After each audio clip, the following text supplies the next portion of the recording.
From writer and director of Barbarian, Weapons is one of the most hyped movies of this year, in large part due to its captivating and mysterious premise of a classroom full of children going missing. Now, does Weapons live up to this hype? For me, it mostly does, and the fact that this movie is original and is very well made is a much needed refreshment in a landscape of movies that is extremely IP dependent. The horror genre feels like the only safe space for writers and directors to really express themselves creatively, and that's what Weapons excels at. It's gripping and has some great set pieces, especially the climax. But highlighting what this movie does the best is the suspense. Zach Cregger creates a suffocating atmosphere. It's extremely tense, and this is expressed expertly through Justine's character. She's being threatened by the community, there's the pressure of the missing children haunting her, and given the movie's pretext, you assume something bad may happen to this character, creating a crushing feeling of dread surrounding Justine. Just her sitting in her house and people ding-dong ditching her is terrifying. There are also dream sequences that are the most expressive in terms of allowing Zach Cregger to show off his creative flourishes. They build the suspense wonderfully, and it's an interesting way in exploring the insecurities of the characters, highlighting and showcasing their darkest fears. And since these dreams feel so lucid, it gives off this subtle and disturbing feeling that there may be some outside presence influencing this. Not to say that the antagonist is a dream demon or anything, but it allows your imagination to run wild a bit with how uncanny some of these sequences are. This also leads to some thought-provoking imagery and allows Zach Cregger to express information in a more nuanced way. I kind of wish there were more of these dream scenes, as that was the main creepy component of the film. Because outside of those and a couple of other scenes, the movie is primarily a thriller over a horror movie. Another thing that Weapons does in a very unique fashion is how it tells its story via structure. The movie is divided into chapters, with each one focusing on a different character. Some people will love the structure, and it's pretty interesting in terms of how information is revealed in this manner. The movie kind of plays like reading a book in that regard.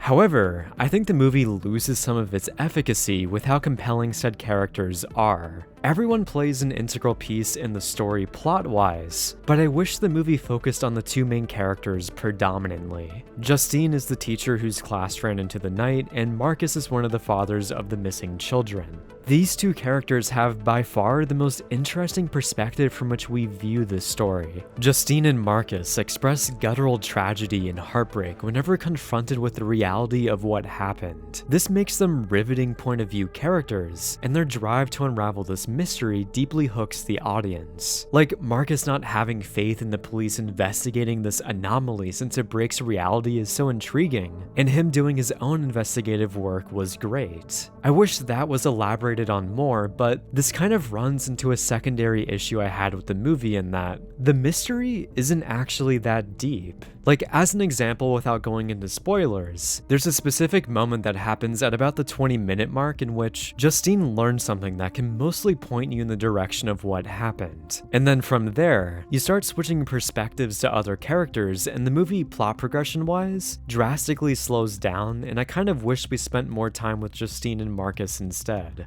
Each individual piece of the story isn't bad by any means, and there are still some great scenes within those chapters, but it can feel a little distracted, and I'm curious if a more traditional story structure could have benefited the movie more. It kind of makes me think about Prisoners, which has a pretty similar premise. That movie has a long, consistent mystery of trying to find these missing children, and its characters are very developed and have great arcs. The main characters in this movie don't really achieve that sense of growth as well, and since the mystery of what happened isn't actually that deep, once the characters figure out a couple of things, the movie directly moves into its climax. But that climax is stalled by switching to multiple perspectives. This may seem like a pretty damning critique, but Zach Cregger's ambitions and story structure still partially works in the sense of how everyone methodically interweaves in this narrative. It makes this community feel more tangible and dynamic, as that's an important part of making a story that's about a traumatic community experience that impacted so many families. It isn't just one character, and everyone has agency in this story, leading to a pretty complex climax that was ultimately worth the build up to get there. I just wonder if a similar climax could have been achieved, but primarily through the perspectives of your two most compelling characters.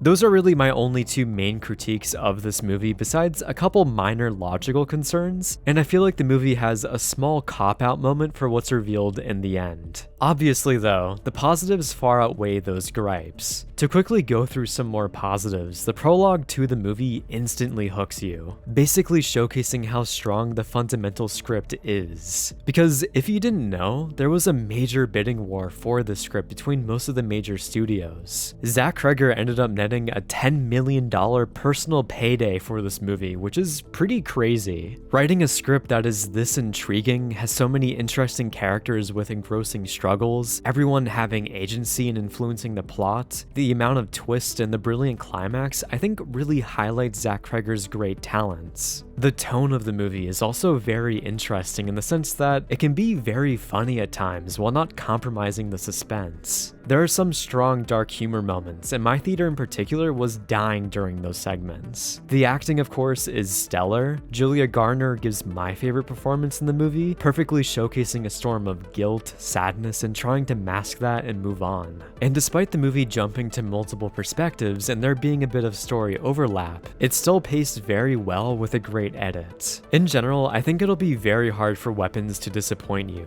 The only other thing is, if you're looking for a very deep film, then you may be disappointed, but I think there is still enough substance to satisfy, and it's just at the end of the day very fun. Easy 4 out of 5. Thanks for watching, and my Letterboxd, Discord, and Patreon links are in the description.